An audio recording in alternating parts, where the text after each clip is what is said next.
Todavía se habla del entierro de Manuel del Cristo Martínez y a su tumba en Puerto Giraldo, cerquita de Ponedera, en el Atlántico, la gente no sabe si ir a rezar o a cantar. Tenía 86 años y ni sus riñones ni sus pulmones le daban para alcahuetearle sus andanzas. Por eso quería irse, pero con alegría. Pasó los últimos años ahorrando y organizando cada detalle de su última voluntad. Una tremenda parranda que duró 48 horas. La nena Arrázola también le dijo adiós al Mañe Martínez. Mi papá quería que las mujeres estuvieran totalmente desnudas, con las polleras de colores larguísimas, bailando alrededor de su ataúd, y que él pudiera alzar la falda hasta tal altura que él en su posición horizontal de fallecido pudiera percibir el aroma de mujer de cada una de ellas. Eso es algo tremendo. Eso es parte de lo magondiano de mi papá, de lo que él quiso. Así como lo cuenta Evaristo Martínez, fue el sepelio de su papá, de Manuel del Cristo Martínez Romero, del Mañe Martínez, un patriarca del Caribe que vivió en Puerto Giraldo, un corregimiento de Ponedera en Atlántico, y que dejó por escrito que uno de sus últimos deseos era ese, que decenas de mujeres bailadoras de cumbia y de porros no se pusieran calzones debajo, y que se movieran con gracia y con garbo al lado de su ataúd, y que justo cuando pasaran por el frente, levantaran los pollerones para poder sentirlas. Y así se hizo. Ese fue el último suspiro, el último capricho de su alma pagana y terrenal. Las mujeres, como fue su voluntad, le bailaron alrededor de tal manera que de la cintura para abajo quedaran a la misma altura del ataúd, donde él permanecía acostado, recto. Tenía la ilusión que aún muerto pudiera ver desde la eternidad. Aquí fue la ceremonia. Aquí fue todo. Aquí estaba el ataúd de mi papá. Ajá. Destaparon el ataúd, lo destaparon para que la gente pudiera verlo. Y la parranda se prendió con velas y todo eso, alrededor de él. Ahí fue donde mi sobrino Marlon lo abrió el ataúd, lo peinó de nuevo porque decía que estaba despeinado y le metió el dinero en los bolsillos. Y qué locura. Y aquí fue todo, fue todo este...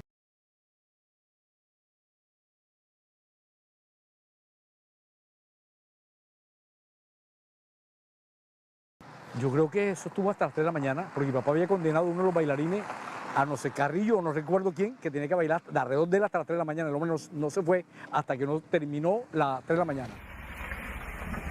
De pronto hasta puede parecer una leyenda, uno de esos tantos cuentos que se refieren en este Caribe caluroso y sin prisas. Pero no, todo fue verdad. Si yo me muero, quiero que me busca la bandera de Colombia, si no está la de Ponedera, y busca que el alcalde me diga un discurso aunque sea prestado. Es que durante 3 años este hombre de 86, que ya presentía que su tiempo final se acercaba, se dedicó a planear cómo iba a ser su sepelio y que lo iba a convertir en una extensa parranda, en un fandango lleno de pollerones, de colores, de música, de ron y de un sancocho que durara hasta que se acabara. Todo se le cumplió porque ese era siempre que estaba con él, era el mismo tema, cómo iba a ser el funeral. Y todo se le cumplió así o más mágico como lo escribió. Y como él dijo, del pie a la letra. Lo único que se nos pasó fue el himno nacional. Se dio el tremendo lujo de prohibir el llanto. Instauró durante su sepelio una especie de toque de queda parrandero. Nadie en el pueblo podía quedarse sin bailar y sin tomarse un trago de ron. El ron lo pagó en las tiendas para que la gente pudiera pedir el ron directamente a las tiendas. El ron está disponible para que las personas que quieran tomar. Con su propia letra y con tinta azul y a veces negra, escribió en un cuaderno de rayas cada idea que tenía en su cabeza para celebrar su muerte. Era su testamento, su última voluntad, y de paso era un intento más por rendirle un tributo a su vida. Yo estoy aquí inválido. Por ejemplo, dejó constancia que la banda de Juancho Domínguez ya estaba paga y que le había costado 600,000 pesos. Empezó a pagarle a la banda de Candelaria, creó 3 porros con letras de él.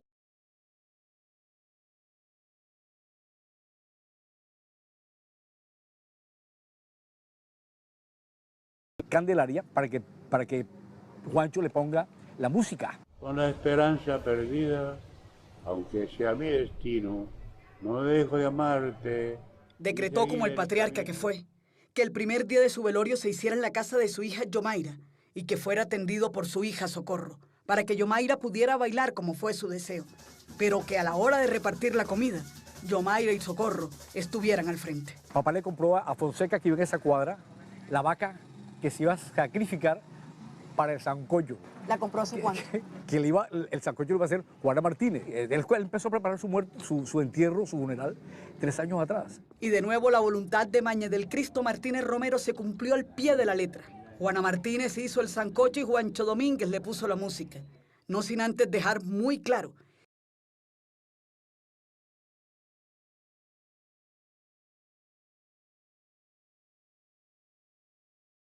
alegrar a la gente. Desde que yo me despertaba hasta que yo me acostaba, mi papá me estaba echando un chiste. era seguramente un arrebato de Mañez, de esos que tuvo en vida. Tuvo 3 matrimonios y una docena de hijos, que hasta el mismo día de su muerte se asomó un peladito de un pueblo cercano, reclamando la paternidad del muerto. Y todavía hay uno que él pidió que hiciéramos examen de ADN en campo que tiene como 11 años. No puede ser. Y yo le digo, ¿cómo fuiste capaz? Y dice, con el Viagra. ese es un niño del Viagra. Es que siempre tuvo esos impulsos, esos deseos inmensos de sacarle el quite a un final irremediable. Pero como nadie le dice que no a un muerto, Mañez del Cristo Martínez Romero sabía perfectamente que en Puerto Giraldo, con 40 grados de temperatura, de calles sin pavimentar, de patios llenos de gallinas y de patos, nadie le iba a decir que no. Si en vida no le dijeron que no, muerto no lo iban a hacer. Aquí en la entrada hizo el discurso primero mi prima Marta Cantillo, lo hizo José Manuel Orozco, un profesor del pueblo, y luego el alcalde de Galapa, por la amistad que lo une con una de las viudas, que es la última, Lisette. Okay. Luego ingresamos, es cuando me entero. Sus antepasados gloriosos que fundaron este pueblo y que tienen tumbas como si fueran casas de 2 y de 3 pisos. Sabía más que nadie que aquí nada se podía traer. Prácticamente murió sin nada. ¿Qué va? Lo que hizo al final fue gastarse lo poquito que daba en la parranda final. No puede ser. ¿Ah? Dijo, prepárense todo porque yo no voy a dejar nada, todo me lo voy a gastar en la parranda. Esta parranda que fue la final. No sé cuánto gastó, pero todo lo pagó él. Todo. Con su letra de corrido y sin tanta puntuación, Mañez del Cristo Martínez Romero definió cómo sería su último recorrido por el pueblo, por Puerto Giraldo. Como si no fuera con él, escribió que el cadáver saldrá de la iglesia San José hacia el cementerio y que debe estar sonando la canción Tristeza en el alma, interpretada por la banda Candelaria. Hizo énfasis en que cuando el cadáver, o sea él, entrara a la iglesia, se debía tocar el himno nacional. El cementerio estaba copado, absolutamente copado. No había callecita de este pequeño cementerio que no estuviera lleno de gente. Algunos músicos subieron arriba de las tumbas para que la gente pudiera escucharlos. Fíjate que esto está totalmente copado. Me fue imposible caminar hasta esa esquina. No sabía exactamente el lugar donde estaba mi papá. Así fui yo con mi padre, Polito. Su final era irremediable. Los riñones y los pulmones se le fueron agotando y la tensión le llegaba al cielo. En algún momento de su vida sintió pronto malquerido. Tal vez por eso, por esa malquerencia o por capricho, era que Mañez del Cristo se resistía a un final triste y lastimero. Por eso fue que se dio el lujo de escribir su propio final. Un final en donde la tristeza jamás pudiera entrar, porque no quería irse para allá, para ese otro lado, rodeado de llantos y de lamentos. Veamos a alguien que sea capaz de burlar la muerte de la manera en que mi padre lo hizo. Enfrentar el dolor y el luto con el color y la alegría. El ron, la comida es parte netamente de la vida. Para disfrutar eso, tienes que estar vivo. Y él sabía que no iba a estarlo, pero quería que la demás gente, su entorno y el pueblo entero que pudiera estar presente lo disfrutara. Y que a nadie le quepa duda de que así fue. Que el pueblo entero se metió en el jolgorio final. Que el rey Momo le bailó al lado. Que las mujeres se disfrazaron y que los hombres se pusieron máscara. Que estos buenos amigos, de una manera u otra, de pronto se acuerden de alguien tan pequeño en algún pueblo. Nadie quería quedarse por fuera del festejo fúnebre. De un momento a otro, fue el evento de mayor trascendencia en ese mes de febrero, mes de carnaval. Ni el cura, ni el gobernador, ni el embajador podían estar ausentes. Y esa noche, y todo ese día, se escucharon los cuentos de Mañez del Cristo Martínez Romero, que se casó con Amirita por allá en los finales de los años 40, cuando en estos pueblos del Caribe no había ni agua, ni luz, ni baños, y se dedicó a parir hijos para poblar este caserío, que era el comienzo y el fin del universo para él, que se perdió en su luna de miel y que aún así Amirita lo recibió sin reproches. Lo siguió amando. Sí. En silencio, con todas las cosas que pudo hacer, lo siguió amando. Y lo sigue amando todavía. Que el 11 se fue, ella sigue amándolo. Y ella estuvo en el velorio. No, te digo que ahí, y caminó los 3 kilómetros. Fue el amor de ella, pero también el amor de las que vinieron. Todo el mundo en el pueblo sabía de sus andanzas de conquistador y hasta dicen que cuando Maña del Cristo Martínez Romero veía pasar a una mujer meneando las caderas, la cordura se le iba y le entraban las ganas. Perdía el estribo con cualquier mujer. Era una persona muy dado a querer el femenino, le encantaba. No había oportunidad en que no pudiera estar haciendo eso. Su última mujer, la que estuvo con él los años finales, era la notaria de Galapa, otro pueblo cerca a Puerto Giraldo. Pero con la última fue la más dura, ¿Verdad? porque era más joven. Pero las otras no se inmutaban, pero tampoco se hablaban. Ese celo femenino que no se deja gobernar. Y yo procuro que una se acerque a la otra. Y sí lo hicieron. Y se agarraron las manos. Y se dijeron, esto no debió ser, pero fue. De siglo, el dolor y el llanto, en un canto de agradecimiento, de vida y de alegría infinita. Lo de mi papá, que algunos pueden tomarlo como muy folclórico, no es así. Es la filosofía de querer ver la vida de otra manera, de enfrentar la muerte con alegría. Su proclama con pita de testamento va rotando de hijo en hijo y prohibió que las páginas escritas por él fueran separados del cuaderno de rayas.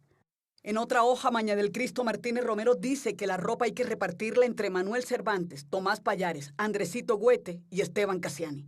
La cumbia le costó 300,000 pesos y antes de irse hizo un abono de 100,000. Papi, ¿cómo te sientes, papi?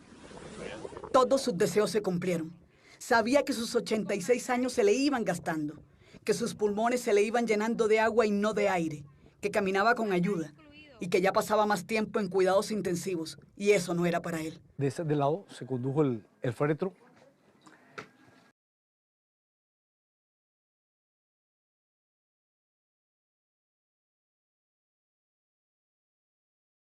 De ella, y como esta tumba está reciente, muy nueva, ella ofreció su tumba para que su papá quedara ahí. Ninguno de nosotros nos pusimos en que se sepultara en la tumba de ella, y así quedó, porque la tumba de la familia está más allá, pero ella está en mejor estado, bueno, bla, bla, y se quiso enterrar acá. Quiera Dios que en su pecho haya formado la felicidad digna de su corazón. Se fue en paz, eso creen todos.